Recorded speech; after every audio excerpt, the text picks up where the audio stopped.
Investment जब भी हम करते हैं तो हमें अलग अलग जगह करना चाहिए।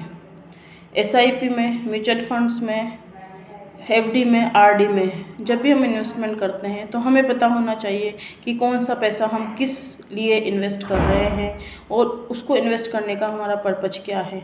यदि आप एसआईपी में पैसा इन्वेस्ट कर रहे हैं और वो पैसा आपको मानिए 1 साल बाद ही चाहिए या 15 महीने बाद ही चाहिए, तो आप कभी भी उस पैसे को एसआईपी में इन्वेस्ट मत करें, क्योंकि जो मार्केट है वो अप और डाउन हुआ रहता है। अगर आपको 15 महीने में या 2 साल में वो पैसा चाहिए और जब आप उस पैसे को देखते हैं, हो सकता है उस समय आपका जो पोर्टफोलियो है वो डाउन जा रहा हो, तो आपको परेशानी हो सकती है। तो जब भी इस तरह का 1 साल, 2 साल, 3 साल वाला जो भी इन्वेस्टमेंट हो, वो आप ज़्यादा से ज़्यादा एफडी में, आरडी में करने की कोशिश करें, क्योंकि यदि आप उसको एफडी, आरडी में या गोल्ड में करते हैं तो आपको नुकसान होने की संभावना कम होती है।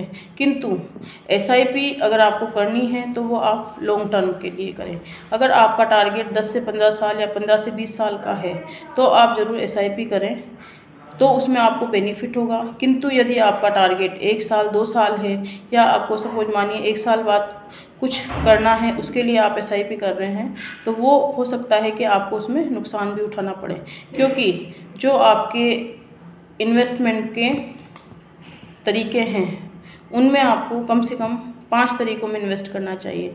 आपको एफडी करानी चाहिए कुछ फ़ंड की, आपको कुछ फ़ंड की आरडी भी करा कर रखनी चाहिए, आपको कुछ फ़ंड को गोल्ड में भी इन्वेस्ट करना चाहिए और आपको कुछ फ़ंड को एसआईपी में भी इन्वेस्ट करना चाहिए।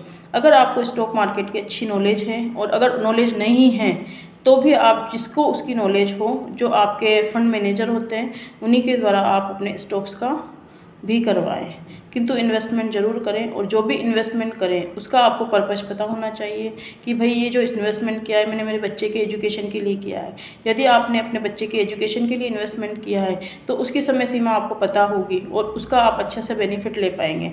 यदि आपने अपने बच्चे की शादी के लिए कोई इन्वेस्टमेंट किया है तो उसकी भी आपको समय सीमा पता होगी और आप उसका भी बेनिफिट उठा पाएंगे।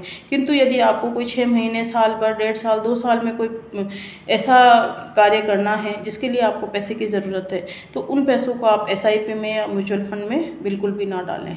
आप उस पैसे को म्यूचुअल फंड और एसआईपी में डालें जो आप लॉन्ग टर्म के लिए डाल पाएँ। इन सब के लिए जो आरडी है वो सबसे बेस्ट ऑप्शन होता है। अगर आपको 1 साल में कोई काम करना है या 2 साल में कोई काम करना है तो उसके लिए आप उस पैसे की आरडी, एफडी करवा सकते हैं, तो वो आपके लिए सिक्योर है। किंतु अगर उसकी आपने एसआईपी करा दी और सपोज मानिए 6 महीने, साल भर बाद आपका मार्केट डाउन चला गया, तो आप सोचेंगे कि उस समय आपको पैसे में बेनिफिट मिल जाए और आपको नहीं मिला तो आपको बहुत दुख होगा।